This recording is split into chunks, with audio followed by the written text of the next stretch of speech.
combat de MMA en 3 reprises de 3 minutes chez les poids légers. Il représente le Hobart Team MMA de Roulers. Il est âgé de 23 ans, mesure 1m83. Il a été pesé à 70 kg exactement. Il dispute ce soir pour vous son 3e combat. Faites du bruit pour, dans le coin bleu, Zogou Treznieva.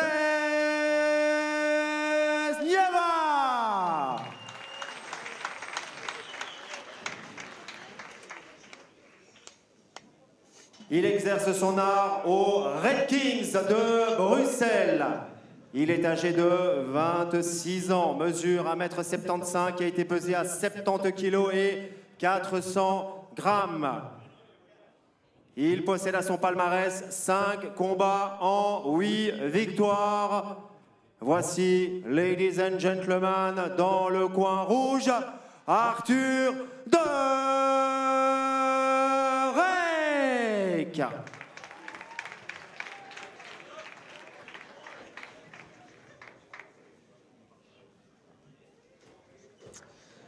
Et on est parti de nouveau une différence de taille assez marquante, pas autant que dans le premier combat, mais 8 cm à l'avantage du coin bleu. L'arbitre de ce combat est monsieur Eric Whittington.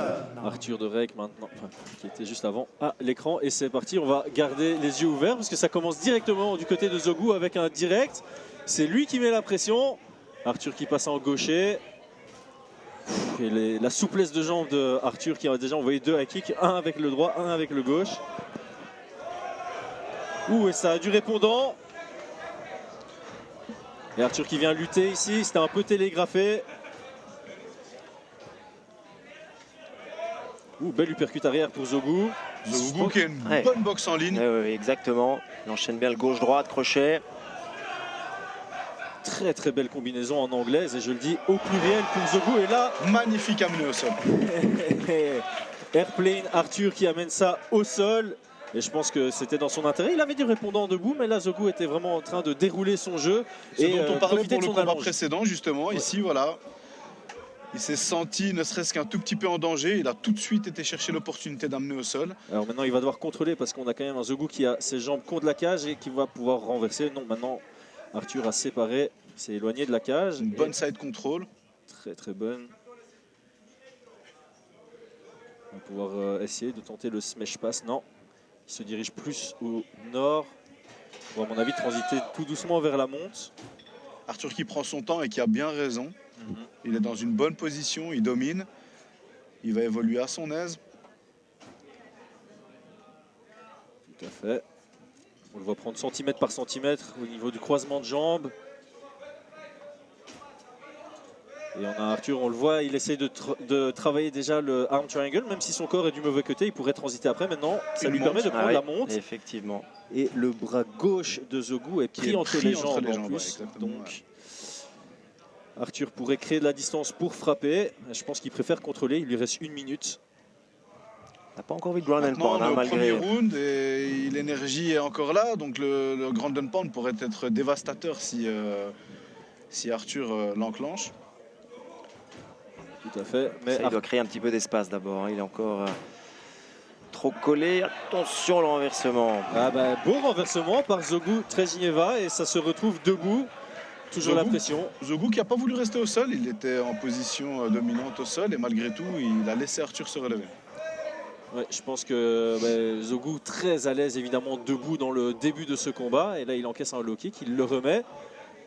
C'est un combat très engagé debout. Hein.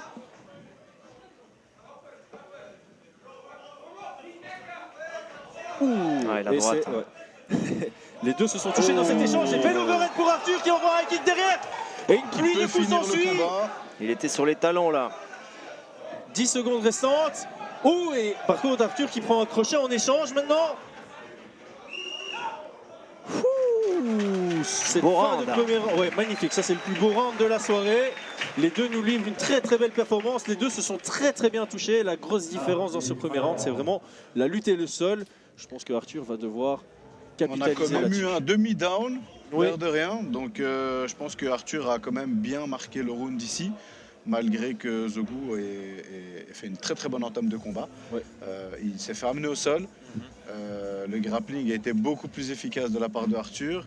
Et il se fait, il prend un début de down, donc j'aurais tendance à dire toutes les cases sont cochées pour Arthur sur ce round. Oui, tout à fait, mais ça s'est joué de peu parce que je pense que son attitude l'a sauvé, parce qu'il a pris un gros crochet à 10 secondes de la fin. Je pense qu'il a été bien touché par ce crochet, mais on ne l'a pas vu sonner. Mais là, par contre, à l'entre-round, on voit quand même qu'il doit récupérer ses esprits. En tout cas, on est parti sur notre Fight of the Night, hein, le contender du Fight of the Night. Pour l'instant. Le combat pourrait s'arrêter maintenant et ça coche la cage de Fight of the Night selon moi, même si le combat précédent était très appréciable. Mais un combat, c'est 3 rounds, donc il faut assurer jusqu'au bout. C'est clair. Arthur qui engage en gaucher, qui revient en droitier pour changer la dynamique. Un beau middle kick pour Arthur. Une belle esquive rotative de la part de Derek. Derek qui vient combiner en switchant, changeant de garde.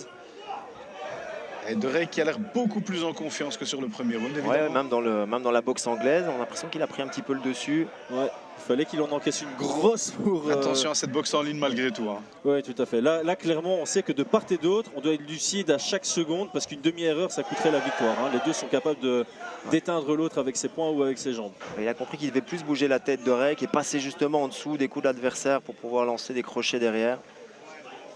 Et maintenant, c'est Arthur qui met la pression. Gros pour Arthur. S'ensuit une combinaison. La bobine de la droite, là, elle passe. Et il y retourne parce qu'il a trouvé la bonne distance avec cet override hand. Et Zogu qui commence à sérieusement accuser le coup. Hein. Oui, tout à fait. Là, il y a un genou au corps, je pense, qui a fait bien mal à Zogu. Et son body language en dit très long.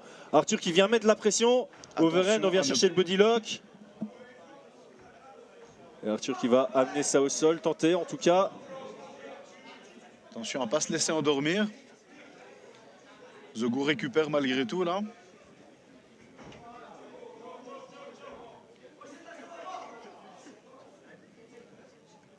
Arthur toujours le body lock, toujours la position dominante et il vient amener ça tout doucement au sol. Headlock pour Arthur, on l'a dit. Il aime bien endormir, il vient chercher la guillotine qui a l'air bien engagée. Pour l'instant, c'est bien défendu par Zogu, mais attention, on ne va pas se mettre droit face à Arthur maintenant. Et Arthur qui lâche la guillotine, qui ne veut pas se griller le bras gauche. 1 minute restante dans ce deuxième round. Et un spinning back fist. Back fist. Je pense qu'il a touché avec l'avant-bras, mais même avec l'avant-bras, ça fait mal. Qui a été bloqué, mais je crois qu'il est sonné, Zogu. Ça échange encore des frappes. Et la différence, c'est vraiment les mouvements de tête, les mouvements de buste de la part de Derek, qui a bien maintenant la distance, qui la contrôle bien. Zogu qui a été touché pas mal de fois. Hein. Son body language, là, il montre vraiment beaucoup de fatigue. Et Derek, évidemment, qui commence à bien viser le corps aussi pour continuer à fatiguer Zogu. Et ça lui permet aussi de créer des ouvertures sur les attaques à la tête. Ça faisait longtemps qu'on n'avait plus vu un low kick. Ça. Attention à l'abus de confiance ici, hein, Arthur. Ouais. Et à la gestion d'énergie aussi.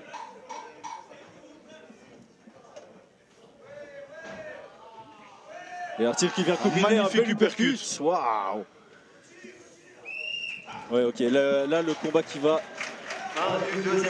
de plus en plus à l'avantage de Arthur. Le premier round était quand même bien plus compétitif. Mais attention, on sent quand même un Zogu qui reste dangereux et un Arthur qui montre des signes de fatigue. Donc tout est encore ouvert dans ce troisième round. Arthur qui reprend sa concentration. Et on a vu dans le premier round un Arthur qui a capitalisé sur une magnifique amenée au sol, ce qui d'après moi a changé la donne et lui a redonné confiance debout. Donc comme quoi, le fait de changer de niveau peut ramener vraiment le combat dans une autre dimension. Hein. Mais sa domination dans le deuxième round, dans le striking, est plutôt impressionnante. Hein. Ouais. Ah, clairement, clairement. Moi, je m'attendais clairement à ce qu'il cherche plutôt à lutter à l'entrée du deuxième round. Et en fait, je pense qu'il a pris directement confiance dans son pied-point à l'entrée du round. Je pense qu'une instruction, c'est bouge la tête et défensivement, ça ira. Et puis, il ne faut pas oublier qu'il l'a touché en premier round. Il l'a touché au premier round, en fin de premier round. Donc, voici le troisième et dernier round. Merci d'encourager les combattants. Troisième et dernier round. Les deux athlètes qui demandent au public de donner de la voix. Arthur qui félicite même déjà son adversaire. Ouais. Assez atypique. Touch glove pour commencer. C'est parti, troisième et dernier round. Comme quoi, c'est un sport dur, mais on peut y prendre du plaisir. Hein. Même quand on est encore en plein combat. Ça prouve aussi la lucidité des combattants. Exactement.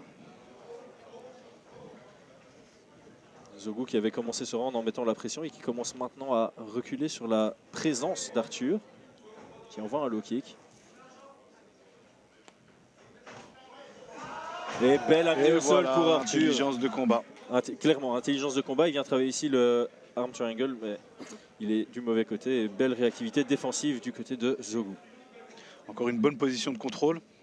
Ouais, avec 2 minutes 16, pas prendre de risque dans le troisième round dans le combat que tu es supposé gagner à la décision, hein, puisqu'on considère tous ici qu'il prend les 2 premiers. En tout cas, il prend d'office le deuxième. Donc s'il prend le troisième, c'est une décision pour lui aussi. Alors, un petit peu de ground and pound, ça va l'aider justement à trouver une meilleure position, à obliger Treznieva à défendre. Un passage en montée, la transition est faite. Et attention à ne pas se faire suivre comme dans le premier round. Attaque de clé de bras. Très très belle, elle est bien engagée. Il manque à prendre la tête. Je pense qu'il a défendu. Une belle défense, Ouais. belle défense. C'est défendu. Maintenant, je pense que Arthur il va devoir plutôt chercher à reprendre le top contrôle. C'était pas Mais ça se académique, relève. mais c'était efficace. Et là, maintenant, il va tout tenter, Treznieva, parce que il est dominé dans ce combat. Il reste 1 minute 30 pour changer le destin de ce duel. Très beau combat, entre parenthèses. Attention à Arthur avec la garde basse qui essaye d'esquiver, mais qui prend des grosses frappes. Qui a du répondant, mais qui encaisse toujours. Et là, il doit lever les mains. Hein. Ah ouais, Il doit lever les mains. Bouger la tête, c'est bien, mais il faut lever les mains. Il faut une autre sécurité, une assurance qui va avec. Ah bah voilà, l'amener au sol, c'était la solution. Par contre, pour prendre le round, il va peut-être devoir reprendre un peu du terrain en marquant du ground and pound ou des tentatives de soumission au sol. En tout cas, là, il est en train de transiter vers la demi-garde. Et finalement, dans la position précédente, reprendre la montée, c'était une erreur, parce qu'à chaque fois, il s'est fait renverser. Ouais. Il doit plus rester sur un contrôle latéral. Contrôle latéral ou même demi-garde, hein, qui est vraiment la position la plus safe en termes de contrôle et qui offre quand même pas mal de schémas offensifs. Et Arthur qui vient finir fort ici alors qu'il reste 35 secondes. Clairement, je pense que il a en voie de sécuriser le round, mais vu la séquence que Zogou a eu debout, il ferait bien effectivement de continuer à attaquer sur les 25 secondes restantes.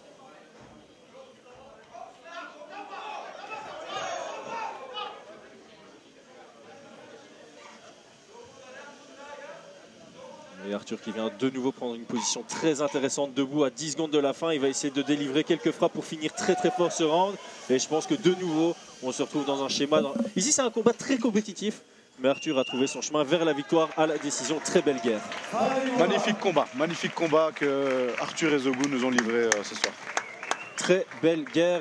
Il y a vraiment eu, encore une fois, on a eu un peu de tout. Du pied-point, de la lutte, du grappling. Et dans le pied-point, en plus, on a eu de très belles combinaisons et les deux se sont sonnés mutuellement. Et ici, j'ai envie de dire, on a eu quelque chose qu'on n'a pas énormément eu jusque-là. C'est vraiment un combattant qui a été intelligent. Donc il y a une intelligence de combat qui a été développée ici. On a vu que dans certaines phases difficiles pour lui, il a été cherché à amener au sol. Oui. Ce qui lui a prévalu de prendre le round malgré qu'il a vu défiler la poudre. Tout à fait. Lors du dernier round. Oui, non, clairement, c'est bien d'avoir cette structure stratégique qui s'amène déjà au niveau amateur. Et là, c'est Arthur qui ouvre un peu la porte au schéma stratégique dans les sports, dans le MMA ce soir chez les amateurs. Décision officielle maintenant par Serge.